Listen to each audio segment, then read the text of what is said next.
How to fix no GPS signal lost in Moto G Stylus. First of all, software update. Open setting. Now in settings, scroll down, click on system update, click on check for updates and click on update. After click on update, your phone software will be updated from your phone. Now go back.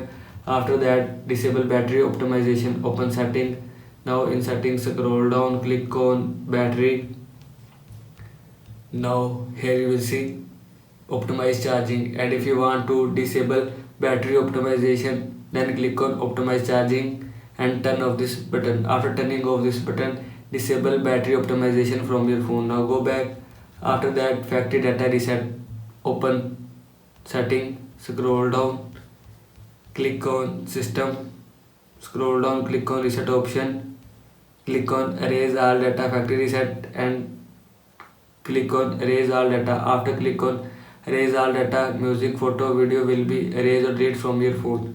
This is how you can fix no GPS signal lost in Moto G Stylus. I hope so you like this video, and thanks for watching this video.